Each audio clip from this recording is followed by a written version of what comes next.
দেখতে হয় অবিভক্ত বাংলার দিনাজপুরের পাশেই রংপুর অবস্থিত। এই রংপুর এখন বাংলাদেশের অন্তর্ভুক্ত।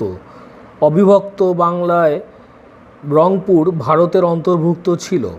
তো এই রংপুর জেলায় রংপুর বিদ্রোহ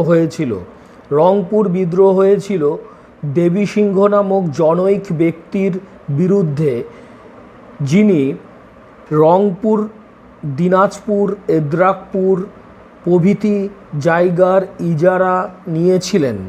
ইজারা বা ইজারাদার বলতে কী বোঝায় আমরা সেটা এখন জানব। ইজারাদার হলেন এমন ব্যক্তি, প্রতিষ্ঠান বা সংস্থা যিনি কোনো ইজারা দাতা বা মালিকের কাছ থেকে নির্দিষ্ট মেয়াদে চুক্তির মাধ্যমে খাজনা বা ভাড়ার বিনিময়ে কোনো স্থাবর সম্পত্তি অর্থাৎ জমি, দোকান, পুকুর প্রভৃতির ব্যবহার করার অধিকার অর্জন করেন। ইজারাদারের বৈশিষ্ট্য হচ্ছে চুক্তিভিত্তিক এরা মালিক হয়। একটি আইন বা লিখিত চুক্তি লিজ এগ্রিমেন্টের মাধ্যমে সম্পত্তিতে প্রবেশ করেন এবং মালিককে নির্দিষ্ট সময়ের ব্যবধানে রাজস্ব পরিশোধ করতে এরা বাধ্য থাকেন। তো দেবী সিংহ দিনাজপুর, রংপুর এবং এদ্রাকপুর পরগনার ইজারাদার হয়েছিলেন এবং ইজারাদার হওয়ার পরে কি কি ঘটনা ঘটেছিল এবং কেন তার বিরুদ্ধে বিদ্রোহ হয়েছিল সে সম্পর্কে আজকে আমরা বিস্তারিত আলোচনায় আসছি। দেবী সিংহ নামক জনৈক ব্যক্তি মানে যাকে আগে মানুষ চিনত না, এখন মানুষ চিনতে পারে। কিভাবে? এই রংপুর বিদ্রোহের মাধ্যমে দেবী সিংহকে মানুষ চিনতে পারে। 1781 খ্রিস্টাব্দে ইস্ট ইন্ডিয়া কোম্পানির কাছ থেকে দিনাজপুর, রংপুর, এদ্রাকপুর পরগনার ইজারা নিয়ে সেখানকার জমিদার ও প্রজাদের ওপর রাজস্বের হার বহুগুণ বৃদ্ধি করেন এই দেবী সিংহ নামক জনৈক ব্যক্তি।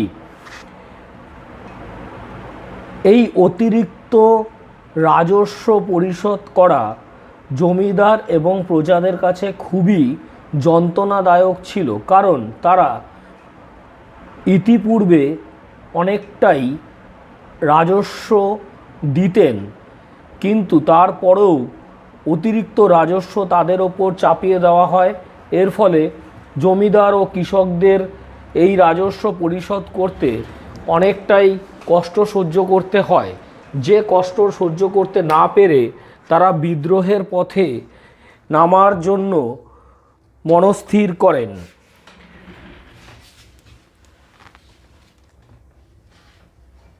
দেবী সিংহ অতিরিক্ত অর্থ আদায়ের উদ্দেশ্যে জমিদার ও কৃষকদের ওপর চরম অত্যাচার শুরু করেন। কৃষকরা গরু, বাছুর, তাদের সম্পত্তি, এমনকি নিজের সন্তানদের বিক্রি করেও দেবী সিংহের শোষণ থেকে মুক্ত হতে পারতেন না। রাজস্ব মেটানোর জন্য মহাজনের কাছ থেকে নেওয়া ঋণের অর্থ শোধ দিতে না পারলে কৃষককে ঘর বাড়ি, জমি থেকে উচ্ছেদ করা হতো। মানে কৃষককে তার ঘর বাড়ি এবং জমি থেকে তাড়িয়ে দেওয়া হতো যদি কিনা কৃষক অতিরিক্ত রাজস্ব দিতে না পারত। এই অবস্থায় রংপুরের বিভিন্ন অঞ্চল যেমন কাজিরহাট, কাকিনা, ফতেপুর, ডিমলা প্রভৃতি স্থানের কৃষকরা 1783 খ্রিস্টাব্দে 18 জানুয়ারি টেপাক গ্রামে মিলিত হয়ে দেবী সিংহের বিরুদ্ধে বিদ্রোহ ঘোষণা করে। তারা কোনো প্রকার রাজস্ব দেবে না বলে মনস্থির করে এবং সেটা ঘোষণা করে যে তারা সমস্ত রকম রাজস্ব বন্ধ করে দিচ্ছে। এটি রংপুর বিদ্রোহ নামে পরিচিত। বিদ্রোহের সময় রংপুরের কালেক্টর ছিলেন গুডল্যান্ড। বিদ্রোহীরা নুরুল উদ্দিনকে নেতা এবং দয়ারাম শীলকে সহকারী নেতা নির্বাচন করে এবং স্থানীয় স্বাধীন সরকার গঠন করে। মোগলহাট ও পাটগ্রামের যুদ্ধে বিদ্রোহীরা ইংরেজ সেনাপতি ম্যাকডোনাল্ডের নেতৃত্বাধীন ব্রিটিশ বাহিনীর কাছে চরমভাবে পরাজিত হলে বিদ্রোহের অবসান ঘটে। এটি হলো রংপুর বিদ্রোহের